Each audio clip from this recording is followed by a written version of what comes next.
São muitas as atividades científicas e cotidianas onde não se pode prever o resultado. Tirar cara ou coroa, jogar um dado, a órbita de um elétron, jogar na loteria, tentar prever o sexo de um bebê.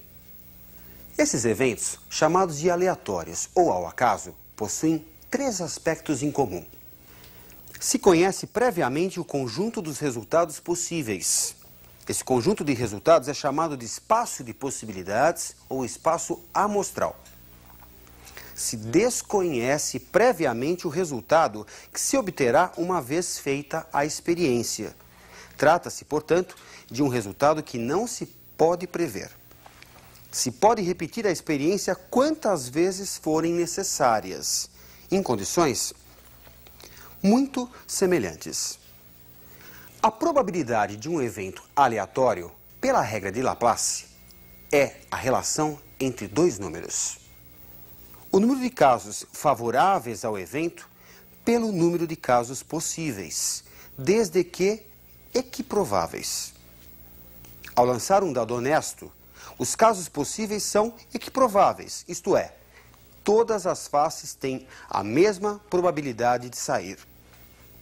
Ao lançar um dado honesto, qual a probabilidade de sair a face 3?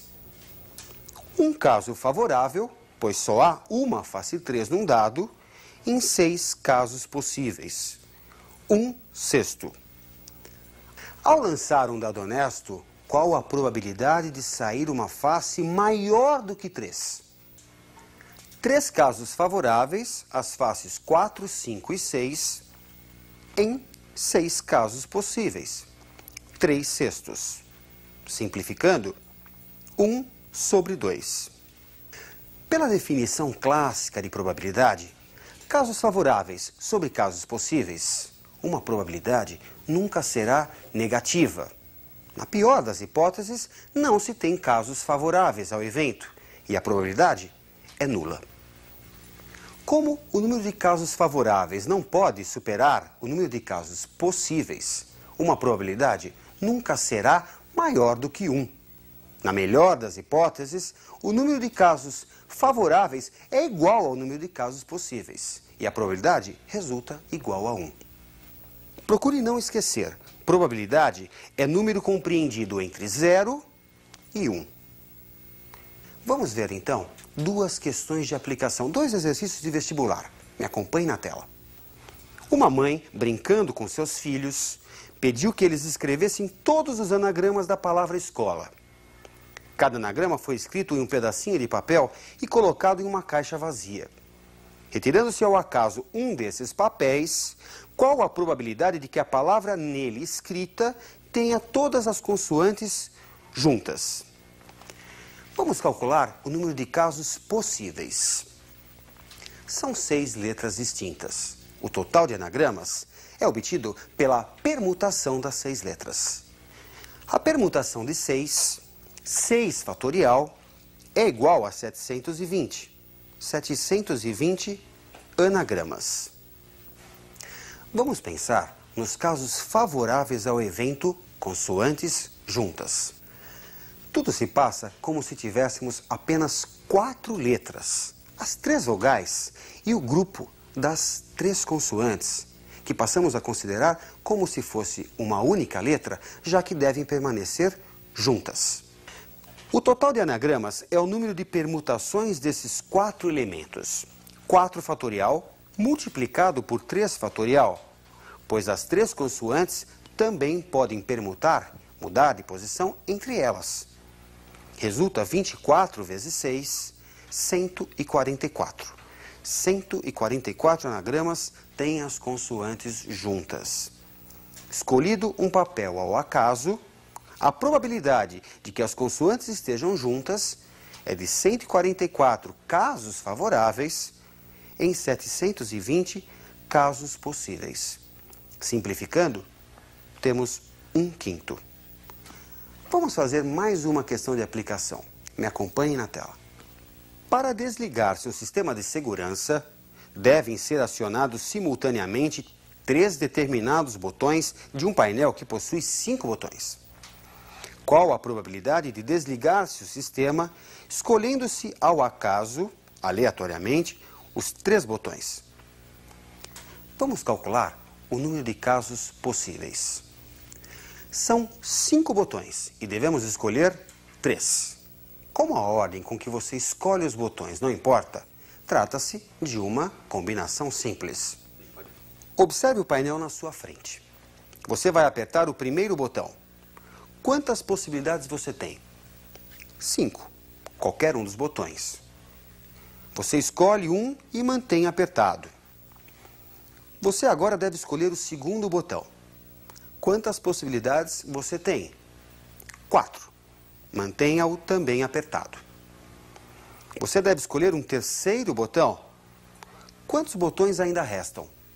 3. Assim, o número de casos possíveis é 5 vezes 4 vezes 3.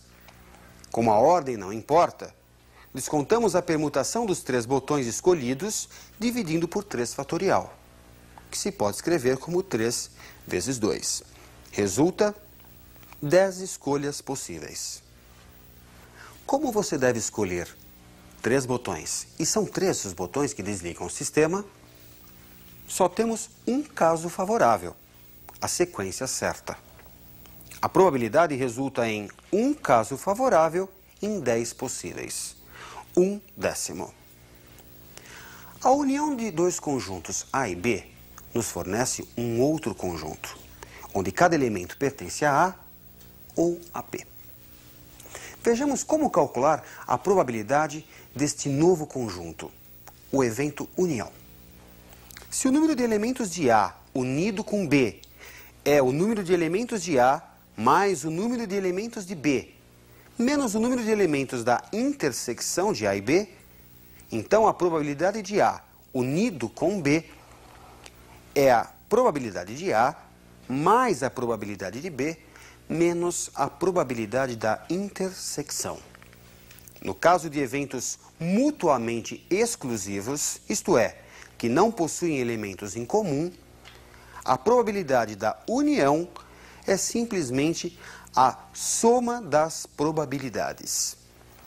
Vamos resolver uma questão sobre a união de eventos. Me acompanhe na tela. Em um colégio foi realizada uma pesquisa sobre atividades extracurriculares de seus alunos. Dos 500 alunos entrevistados, 240 praticavam um tipo de esporte, 180 frequentavam um curso de idiomas e 120 realizavam as 2 atividades. Ou seja, praticavam um tipo de esporte e frequentavam um curso de idiomas. Se nesse grupo de 500 estudantes, um é escolhido ao acaso, qual a probabilidade de que ele realize pelo menos uma dessas atividades? Isto é, pratique um tipo de esporte ou frequente um curso de idiomas. Constituindo diagramas de Euler-Venn, temos 120 elementos em comum, já que, segundo o texto, esse é o número de alunos que realizam as 2 atividades. Como o total dos que praticam esporte é de 240, temos então que 120 realizam apenas esporte. Como o total dos que frequentam o curso de idiomas é de 180, temos que 60 realizam apenas esse curso de idiomas. Somando 60 com 120 com 120, resulta 300.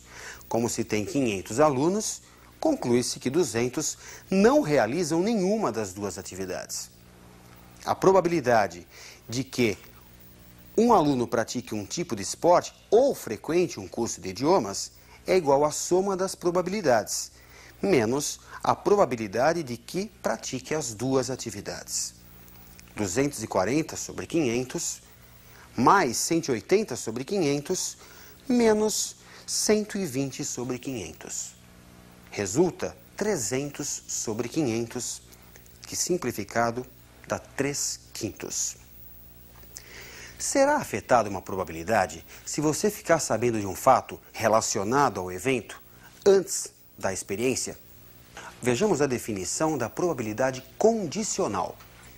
A probabilidade do evento A, sabendo que o evento B ocorreu, é igual à razão do número de elementos da intersecção de A e B pelo número de elementos de B, ou o que é equivalente à razão dessas probabilidades.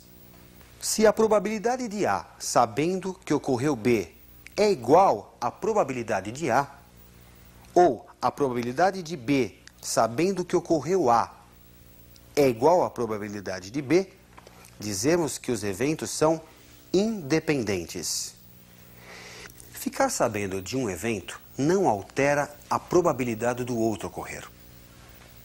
Vejamos um exemplo, um exercício de probabilidade condicional. Num grupo de 400 homens e 600 mulheres, a probabilidade de um homem sofrer de miopia é de 0,05 e a probabilidade de uma mulher ter a mesma doença é de 0,10. Uma dessas pessoas é escolhida ao acaso. Calcule a probabilidade de ela ter a doença.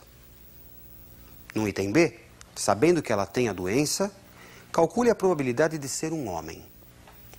0,05 equivale a 5%. 5% de 400 é 20.